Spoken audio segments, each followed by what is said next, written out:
श्री सद्गुरु चरण कमलेभ्यो नमः। श्री ललिता महात्रिपुर सुंदर्यै नमः।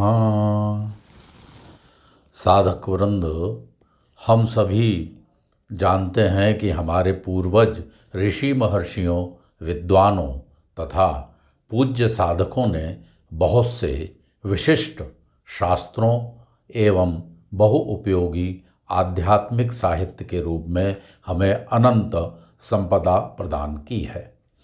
इनमें संग्रहित श्लोकों तथा स्तोत्रादिकों का हम नित्य पारायण भी करते हैं।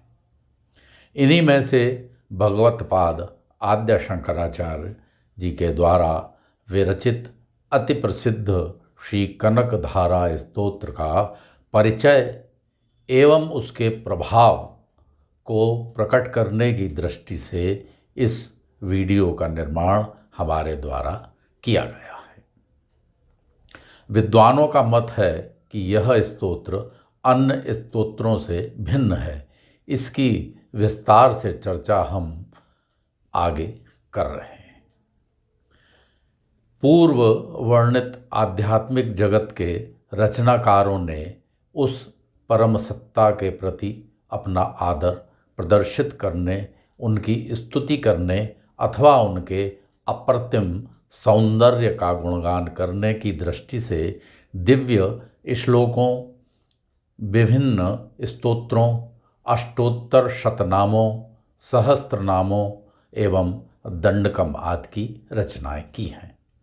इसी क्रम में साधकों के विभिन्न मनोरथों की सिद्धि के लिए भी बहुत से स्तोत्रों की रचना की गई है, किंतु श्री कनकधारा स्तोत्र इनसे भिन्न है।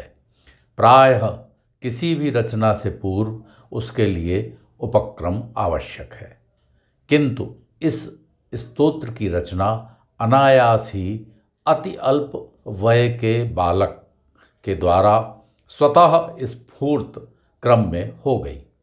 इस संपूर्ण घटनाक्रम की चर्चा हम आगे करेंगे। वस्तुतः यह न तो देवता विशेष के प्रति अपनी श्रद्धा प्रकट करने अथवा उनकी स्तुति करने की दृष्टि से की गई, जैसी कि प्रसिद्धि है। इस स्तोत्र की रचना धन, संपत्ति एवं ऐश्वर्यादिक की प्राप्ति करने की दृष्टि से भी नहीं की गई प्रतीत होती है। यह तो एक 5 वर्ष के बालक के मुख से किसी के दुख से द्रवित होकर धारावत स्वतः ही प्रकट हो गया। वे 5 वर्षीय वय के बालक और कोई नहीं, साक्षात भगवान शंकर के अवतार भगवत्पाद आद्य शंकराचार्य जी ही थे। उनके श्रीमुख से निसृत यह प्रथम स्तोत्र था। लोक प्रसिद्धि है कि इससे प्रसन्न होकर श्री महालक्ष्मी इसके प्रथम श्लोक का ही श्रवण कर अपना अनुग्रह प्रदान करने में रत हो गईं। आइए प्रथम इस स्तोत्र की रचना किन परिस्थितियों में हुई, कैसे 5 वर्ष के बालक ने स्वतः ही इस श्लोक का बिना किसी उपक्रम के निर्माण कर दिया, रचना कर दी, उस कथानक को हम अब जानते हैं। हम सभी जानते हैं कि भगवत्पाद आदि शंकराचार्य ने अपना संपूर्ण जीवन सनातन धर्म के प्रचार, प्रसार एवं पुनर्स्थापना में लगा दिया। उनके अवतरण का भी यही उद्देश्य था। एक धर्मनिष्ठ, संस्कार संपन्न ब्राह्मण परिवार में जन्म होने के कारण अल्प वय में ही उनका यज्ञोपवीत संस्कार कर दिया गया। यज्ञोपवीत के अनंतर बालक को वेदाध्ययन के लिए गुरुकुल में निवास करना पड़ता है, ऐसी परंपरा है। उस काल में भिक्षाटन भी एक ब्रह्मचारी की दिनचर्या का आवश्यक अंग होता है। इसी क्रम में बालक शंकर भी भिक्षाटन करते हुए एक निर्धन ब्राह्मण की कुटिया पर पहुँचे। ब्राह्मण स्वयं परिवार के पालन के लिए भिक्षाटन के लिए गए हुए थे और घर पर उन ब्राह्मण की पत्नी थी। वह परिवार इतना निर्धन था कि द्वार पर आए ब्रह्मचारी की भिक्षा के निमित्त घर में कुछ भी नहीं था। ऐसी उनकी विपन्न स्थिति थी। इससे वह ब्राह्मणी बहुत दुखी हुई तथा अपनी विपन्नता पर मन ही मन पश्चाताप करने लगी। फिर भी वह घर के अंदर गई और भिक्षा के लिए कुछ ढूंढने लगी। देवयोग से उसे एक आंवला फल मिल गया जो उन्होंने द्वादशी को एकादशी के पारायण के निमित्त रखा था, क्योंकि उस दिन द्वादशी थी जिस दिन भगवान शंकराचार्य भिक्षाटन के लिए निकले थे। बहुत ही संकोच के साथ उस ब्राह्मणी ने भिक्षा में उस ब्रह्मचारी को इसे ही देने का विचार किया और बहुत ही विनम्र भाव से तथा आदर के साथ उसने वह एक आमल की फल भिक्षा के रूप में ब्रह्मचारी शंकर को प्रदान कर दिया। शंकराचार्य जी उस निर्धन स्त्री की मनोदशा को भाप गए तथा उसकी निर्धनता पर मन ही मन व्यथित हो गए। उस स्त्री के दुख से द्रवित बालक शंकर के श्रीमुख से धारावत स्वतः स्फूर्त यह आशु स्तोत्र प्रकट हुआ।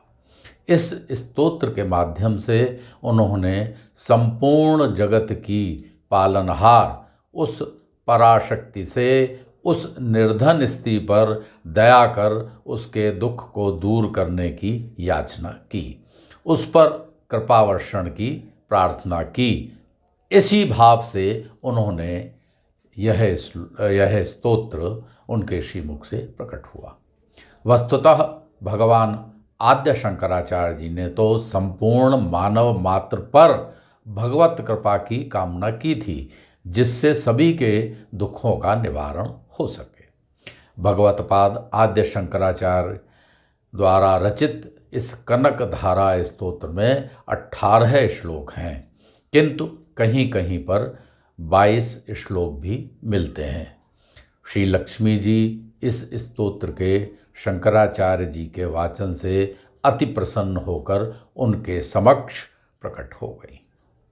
श्री माता लक्ष्मी से उन्होंने उस स्त्री के कष्ट के निवारण की प्रार्थना की, किंतु महालक्ष्मी जी ने उस स्त्री के पूर्व जन्मकृत कर्मों के विषय में बताते हुए कहा कि उसके द्वारा पूर्व जन्म में कोई भी परोपकार तथा दान पुण्य का कार्य नहीं किया गया।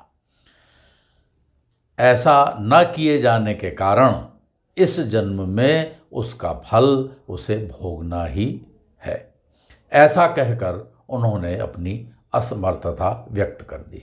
इस पर शंकराचार्य जी ने यह तर्क दिया कि इस जन्म में तो उसने अपनी अति निर्धनता की स्थिति होते हुए भी बहुत ही श्रद्धा से जो कुछ भी उसके पास था, एक आंवले का फल ही सही, वो फल मुझे भिक्षा में प्रदान किया।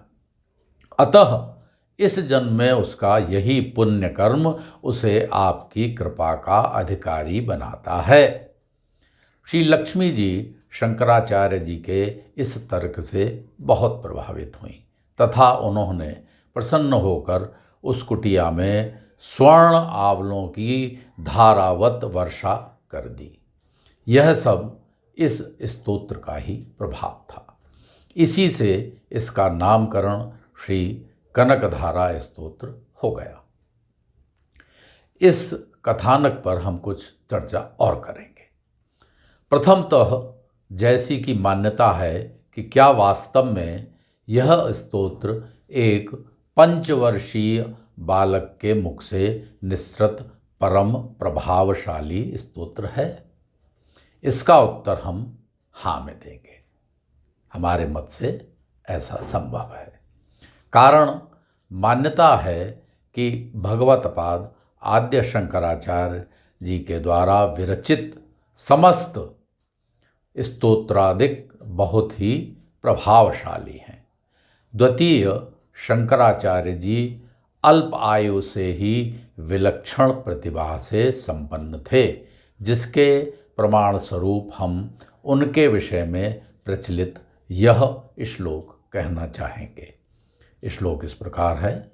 अष्टवर्षे चतुर्वेदी, द्वादशे सर्वशास्त्रवित्, षोडशे कृतवान् भाष्यम्, द्वात्रिंशे मुनिरभ्यगात्। अर्थात 8 वर्ष की आयु में चारों वेदों में वे निष्णात हुए, ऐसा शंकराचार्य जी के लिए प्रचलित है। और 12 वर्ष की आयु में समस्त शास्त्रों में पारंगत हुए। 16 वर्ष की आयु में प्रस्थानत्रयी तथा उपनिषदों पर शांकर भाष्य की रचना की तथा 32 वर्ष की आयु में शिव सायुज्य को प्राप्त किए। अतः ऐसे प्रतिभा संपन्न महामना के लिए कुछ भी असंभव नहीं है। उनके द्वारा रचित यह दिव्य स्तोत्र इतना प्रभावशाली है कि उसके प्रथम श्लोक का वाचन होते ही श्री लक्ष्मी जी साक्षात प्रकट हो गईं तथा उस निर्धन ब्राह्मणी की कुटिया में स्वर्ण की वर्षा कर दी। इस स्तोत्र के प्राकट्य, महत्व एवं चमत्कारी प्रभाव के वर्णन के उपरांत हम अब इसके दार्शनिक पक्ष एवं इसमें निहित भाव की चर्चा करेंगे। हम एक कथानक के द्वारा इस स्तोत्र के माध्यम से श्री महालक्ष्मी के प्रसन्न होकर कृपावर्षण के विषय में चर्चा कर आए हैं। संभव है कि इसी घटना के कारण इस स्तोत्र की ऐसी प्रसिद्धि हुई कि इसके पाठ से धन संपत्ति की प्राप्ति होकर साधक को सर्वविध ऐश्वर्य की प्राप्ति हो जाती है। यहाँ विचारणीय विषय यह है कि क्या भगवत्पाद आद्य शंकराचार्य जी के द्वारा एकमात्र इसी उद्देश्य से इसकी रचना की गई थी। वस्तुतः यह स्तोत्र उनके अंतस से बिना किसी उपक्रम के, किसी के कष्ट से द्रवित होने से निःसृत हुआ। इसकी विशेषता यह है कि इसके प्रत्येक शब्द का चयन बहुत ही विद्वत्ता के साथ हुआ है। ऐसा इसके अर्थ को भली भांति समझकर इनमें निहित भाव में अवगाहन कर ही जाना जा सकता है। ऐसा करने पर हमारा जीवन ही कनक धारा के समान हो जाएगा। कनक अर्थात बहुमूल्य तथा धारा अर्थात प्रवाह। वैसे तो मनुष्य जन्म ही अपने आप में दुर्लभ है तथा बहुमूल्य है। यदि इस स्तोत्र में निहित संदेश को आत्मसात कर लिया जाए तो इस धरा पर हमारा जीवन तथा संपूर्ण जगत ही बहुमूल्य कनक धारावत हो जाएगा। जितना अधिक हम इस स्तोत्र में निहित तत्व का चिंतन करेंगे उतना ही अज्ञान रूपी अंधकार का नाश होकर यह हमारे जीवन को ज्ञान के प्रकाश से आलोकित कर देगा तथा सत्य हमारे समक्ष प्रकट होकर असीम आनंद की प्राप्ति करा देगा। वस्तुतः भगवत्पाद शंकराचार्य उस निर्धन ब्राह्मणी जिसने पूर्व जन्म में सत्कर्म नहीं किए थे, उसके माध्यम से हमें इस जन्म में सत्कर्म करने की प्रेरणा दे रहे हैं, क्योंकि इस जन्म में उसके द्वारा उनके पास एकमात्र आमल की फल जो उस परिवार ने द्वादशी पारायण के निमित्त कभी रखा होगा तथा जो उनके पास एकमात्र वस्तु थी उसको भी दान में ब्रह्मचारी को भिक्षा के रूप में दे दिया। उनके इसी सत्कर्म से उन्हें श्री लक्ष्मी जी की कृपा प्राप्त हो गई तथा वह परिवार संपूर्ण ऐश्वर्य से संपन्न हो गया। जैसा कि हम पूर्व में ही कह आए हैं कि इस स्तोत्र के प्रत्येक शब्द में गूढ़ रहस्य भरा हुआ है। जो कि जगत गुरु शंकराचार्य जी जैसे परम ज्ञानी के अंतस से ही प्रकट हो सकता है। आइए अब हम इस स्तोत्र के कुछ श्लोकों के भाव का चिंतन करते हैं। इस क्रम में स्तोत्र के प्रथम श्लोक का आनंद लें, जो इस प्रकार है। अंगम हरेः पुलकभूषणमाश्रयन्ती भृङ्गाङ्गनेव मुकुलाभरणं तमालम् अङ्गीकृताखिलविभूतिर्पाङ्गलीला माङ्गल्यदास्तु मम मंगलदेवतायाः। अर्थात जैसे भृंगी अधखिले पुष्पों से सुशोभित तमाल वृक्ष का आश्रय लेती है, उसी प्रकार जो दृष्टि श्री हरि के रोमांच से सुशोभित श्री अंगों पर निरंतर पड़ती है तथा जिसमें संपूर्ण ऐश्वर्य का निवास है। संपूर्ण ऐश्वर्यों की अधिष्ठात्री श्री महालक्ष्मी की वह कृपा दृष्टि मेरे लिए मंगलदायी हो, ऐसा इस श्लोक का अर्थ है। आइए अब इस श्लोक में प्रयुक्त कुछ शब्दों के विशेष रूप से प्रयोग किए जाने के पीछे निहित भाव की चर्चा करें। इससे पूर्व हम यह भी कहना चाहेंगे कि आपकी स्क्रीन पर यह संपूर्ण स्तोत्र हमने प्रस्तुत कर दिया है, जिसमें कि 18 श्लोक हैं। इस श्लोक में, प्रथम श्लोक में जिसको अभी हमने प्रस्तुत किया, उसमें तमाल वृक्ष के अधखिले पुष्पों की चर्चा की गई है। तमाल वृक्ष तथा श्री हरि दोनों का वर्ण श्याम है। श्री विष्णु क्षीर सागर में शेष शैया पर योग निद्रा में हैं, जो अधखिले सुंदर तमाल पुष्पों के समान या तमाल पुष्पों के माध्यम से इंगित किया गया है। जिस प्रकार भ्रमरी सदा उन पुष्पों पर मंडराती रहती है अथवा उनका आश्रय ग्रहण करती है, उसी प्रकार श्री लक्ष्मी जी की दृष्टि श्री हरि के श्री अंगों का आश्रय लेती है अथवा उन्हें निहारती रहती है।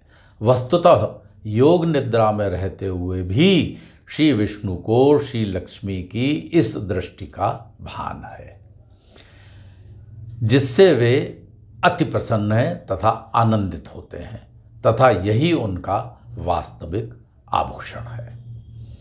श्लोक के अंत में श्री देवी के समस्त पापों का नाश कर मंगल्य प्रदान करने की प्रार्थना की गई है। श्लोक में मंगल देवतायाः का प्रयोग विशेष रूप से किया गया है।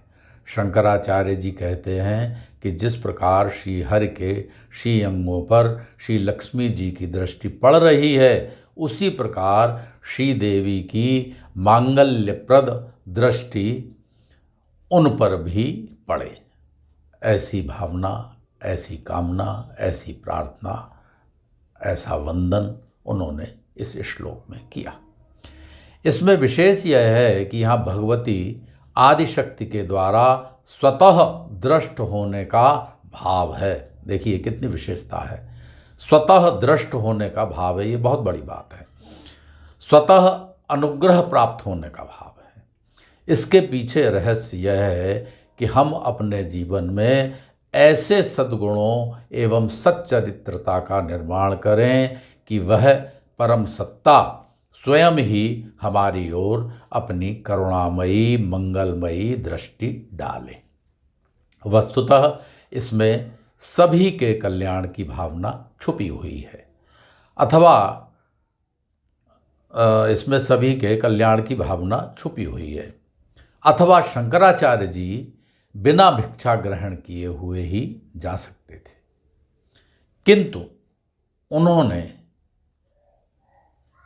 उस स्थिति में इस दिव्य स्तोत्र की रचना की। यदि शंकराचार्य जी बिना भिक्षा ग्रहण किए चले जाते तो उनके मुख से यह स्वतः स्फूर्त स्तोत्र प्रकट नहीं होता और हम सभी इस दिव्य स्तोत्र से वंचित रह जाते।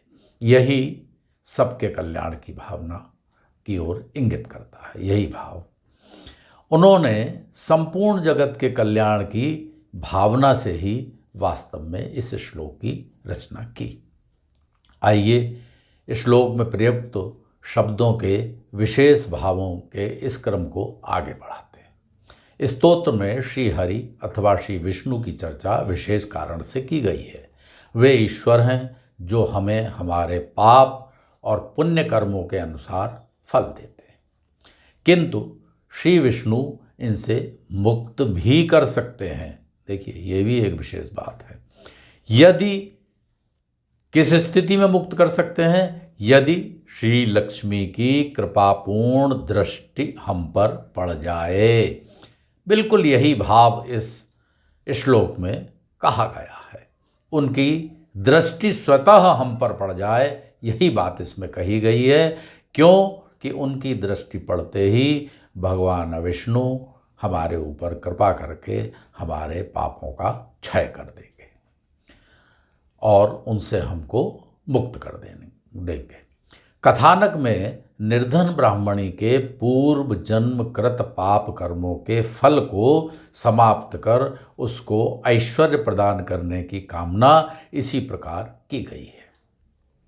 हम सभी को इसी प्रकार का भाव रखकर उस पराशक्ति की उपासना सदैव जीवन पर्यंत करनी चाहिए। अब हम इस स्तोत्र के अंतिम श्लोक में दर्शाए गए भाव का वर्णन करेंगे। विस्तार भय से हम समस्त श्लोकों की चर्चा नहीं कर रहे हैं, केवल मात्र हमने 2 ही श्लोक लिए हैं, प्रथम और अंतिम। अन्य श्लोकों का भाव और अर्थ आप कहीं अन्यत्र देख सकते हैं। अंतिम श्लोक इस प्रकार है। स्तुवन्ति ये स्तुति निरन्वहं त्रयीमयीं त्रिभुवन मातरं रमां गुणाधिका गुरुतर भाग्य भागिनो भवन्ति ते भुवि बुधभाविताशयाः। अर्थात जो साधक प्रतिदिन वेदत्रयी स्वरूपा, देखिए भगवती को वेदत्रयी स्वरूपा कहा गया है, त्रिभुवन जननी भी कहा गया है। भगवती श्री लक्ष्मी की स्तुति करते हैं, वे इस लोक में महान, ज्ञानवान और अत्यंत भाग्यवान होते हैं। बहुत ही भाग्य से श्री लक्ष्मी की स्तुति करने को मिलता है तथा विद्वज्जन भी उनके मनोभावों को जानने के लिए उत्सुक रहते हैं। ऐसे व्यक्तियों के, ऐसे साधकों के मनोभावों को जानने के लिए विद्वज्जन भी उत्सुक रहते हैं, ऐसा इसका अर्थ है। अब हम इस श्लोक के आध्यात्मिक रहस्य का चिंतन करेंगे।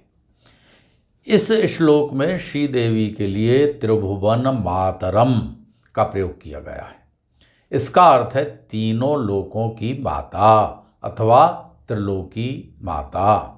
भगवतपाद आद्य शंकराचार्य जी ने उस पराशक्ति को सदैव मातृभाव से ही देखा है, ये हम सब जानते हैं। माता सदैव अपनी संतति का कल्याण ही चाहती है। उन्हें परम भाग्यवान, समृद्ध एवं ज्ञान से परिपूर्ण ही देखना चाहती है। यदि वे जगत की माता हैं तो आदिशक्ति स्वयं है, तो स्तुति करने पर सब कुछ प्रदान करती हैं। आगे श्री देवी को त्रयीमयी कहा गया है। त्रयी से तात्पर्य वेदत्रयी से है, अर्थात वे वेदमयी हैं, या यूँ कहें वेदों का सार है। वेद ईश्वर का निश्वास हैं, वेद असीम ज्ञान का भंडार हैं, ततः त्रिलोकी की माता श्री महालक्ष्मी की आराधना करने से साधक परम ज्ञान संपन्न हो जाता है और उसकी बुद्धि का पूर्ण विकास हो जाता है, जिससे वह उच्च स्तर पर पहुंच जाता है। श्लोक में प्रयुक्त बुध भाविताशयाः से यही भाव प्रकट होता है। वस्तुतः श्लोक के अंत में की गई यह प्रार्थना गायत्री मंत्र में की गई स्तुति प्रार्थना के समान ही है। इन दोनों, इस श्लोक में और गायत्री मंत्र में जो भाव प्रकट किया गया है वो दोनों एक ही भाव प्रकट करते हैं, तो उसमें समानता है, साम्य है। यहाँ हम यह अवश्य कहना चाहेंगे कि बहुत से साधकों ने अपने अनुभव व्यक्त करते हुए यह बताया है कि उन्होंने अपनी विपन्नता को इस स्तोत्र के माध्यम से दूर किया है। पूर्व में कहे गए कथानक को आगे बढ़ाते हुए हम कहना चाहेंगे कि भगवत्पाद आद्य शंकराचार्य जी की स्तुति से भगवती महालक्ष्मी के द्वारा की गई स्वर्ण वर्षा के मध्य शंकराचार्य जी, जो कि अब तक नमस्कार की मुद्रा में खड़े थे, उन्होंने अपने हाथ नीचे किए और चुपचाप वहाँ से चल दिए। देखिए महानता, उनकी महानता देखिए। ना तो उन्होंने उनमें से एक भी स्वर्ण आंवला लेने की इच्छा प्रकट की और ना ही अपने इस कृत्य के प्रति आभार अथवा किसी पुरस्कार की कामना ही की। ठीक उसी प्रकार जैसे जीवनदायिनी एवं समृद्धिदायिनी वर्षा कर मेघ चुपचाप चले जाते हैं, बिल्कुल वही भाव यहाँ भी प्रकट हो रहा है। मेघ हम सबके जीवन में बहुत आनंद उत्पन्न करते हैं, समृद्धि उत्पन्न करते हैं और कृषि आदि कार्य उस वर्षा के कारण ही होते हैं, जिससे संपन्नता आती है, हम लोगों का जीवन चलता है। तो ऐसी कृपा करके मेघ चुपचाप आते हैं और चुपचाप वर्षा करके उस जीवनदायिनी वर्षा को प्रदान करके चले जाते हैं। कुछ बदले में कुछ प्राप्त करने की भावना उनमें नहीं रहती, ना ही किसी का हम लोगों का आभार ही मेघ चाहते हैं। ठीक वही स्थिति, वही बात यहाँ शंकराचार्य जी के द्वारा भी प्रकट की गई है। उनके मन में भी यही भाव है और यही भाव बताता है कि वे जन कल्याण के लिए, पूरे विश्व के, पूरे जगत के, इस त्रिलोकी के कल्याण के लिए ही यह कार्य उन्होंने किया। वस्तुतः भगवत्पाद शंकराचार्य जी ने इस मानवता को तथा हमें और हमारी आने वाली पीढ़ियों को यह दिव्य स्तोत्र प्रदान किया है, जिससे हम सभी का सर्वविध उत्कर्ष हो सके। धन्य है ऐसे पुण्यात्मा जो केवल हमारे कल्याण के लिए ही इस धरा पर अवतरित होते हैं। उनके श्री चरणों में हम बारंबार नमन करते हैं, उनके श्री चरणों में हम बारंबार नमन करते हैं। महात्माओं की ऐसी कृपा के पीछे मुख्य उद्देश्य होता है कि हम धर्म मार्ग का अवलंबन कर अपने जीवन को सफल बनाएं तथा समाज एवं राष्ट्र की समृद्धि एवं उन्नति में अपना योगदान दें। आदि शंकराचार्य जी जो साक्षात भगवान शंकर के ही अवतार थे, उनकी शिक्षाओं का अनुसरण कर हम सभी अपने जीवन को सफल बनाएं, इसी कामना के साथ हम इस वीडियो को पूर्ण करते हैं। जय मातेश्वरी, जय मातेश्वरी, जय मातेश्वरी।